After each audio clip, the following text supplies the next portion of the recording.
everyone, it's Jen here and welcome to Jen's Wild About Art. So today we are going to draw and paint a atrociraptor for you. I'm going to start with pencil and then I'm going to go in with micron pen around the outline, and I will add the colour with my watercolours. I'll be using my Sennelier and my Schminky watercolours for this piece today.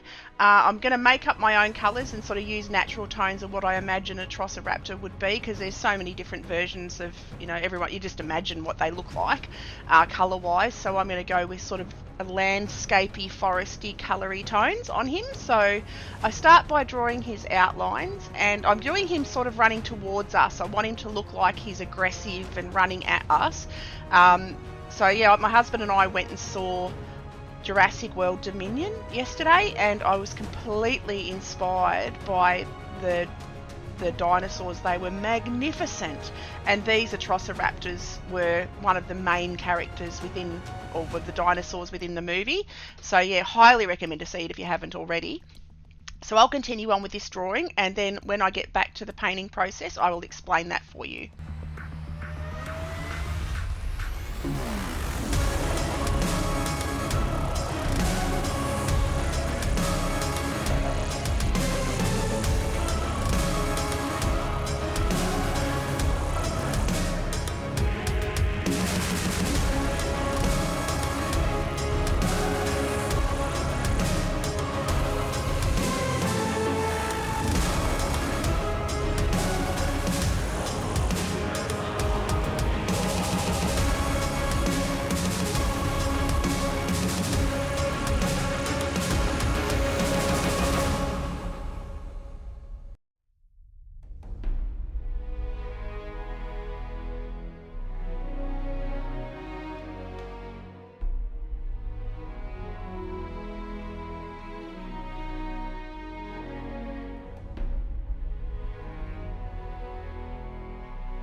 Okie doke, so now I'm going to start with the watercolours, and initially I'm going to start with a grey tone, which I use make by mixing burnt umber and cobalt blue.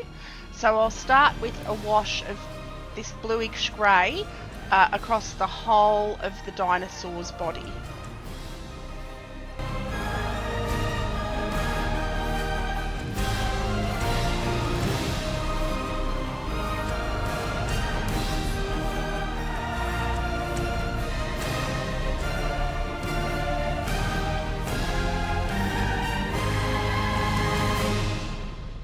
For the shadow areas on the atrociraptor, I'm going to go in with a much stronger bluey purpley tone, and I'll also use that purpley tone across the shadow areas on his body and the darker stripes. So I start by filling in his mouth and doing all of those areas. I add 2 or 3 different layers of darker purpley tones, but yeah, purpley tones are my go-to shadow colours.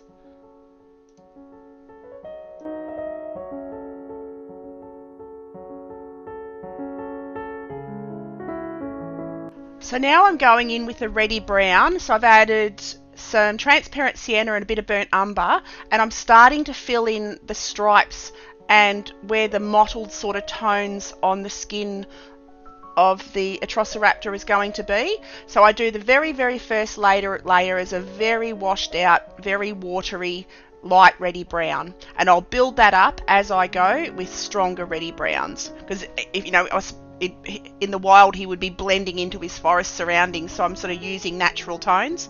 So now I add a bit more of a transparent sienna, just stronger. You can see it's a slightly stronger colour, so it's less water, more pigment, and I take that around most of the dinosaur. I just add it onto the areas where I imagine the stripes would be.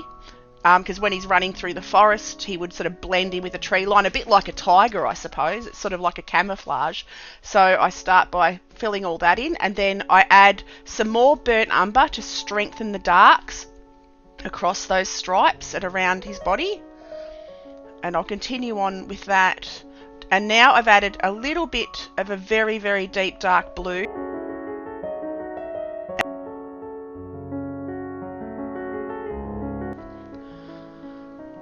And here you can see I'm going in with the deep dark purpley blue, and I take that into the deepest darkest shadow areas around the body, and that helps to give, the shadows help to give an animal or a drawing or a painting dimension. So shadows are very important, and I always, like I said before, go to a dark blue purpley colour.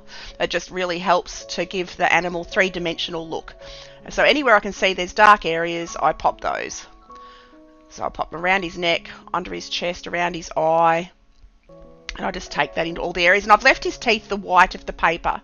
And I start building up, so a little bit darker just onto the edges of the shadow areas. Anywhere that's at its darkest darks, I add a bit of Payne's grey to the purple mix.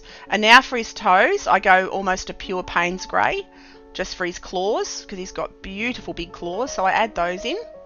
Just go around and touch all those up and go around his eye. And for the eye, I add some quinacridone gold, because he's got a beautiful gold coloured eye. Anyway, thank you so much for watching. I hope you've enjoyed this video. I had great fun making it. I'd love it if you'd click like and subscribe. Click on the bell icon, that way you'll be notified when I release a new video, and I will see you all next time. Okie doke, bye.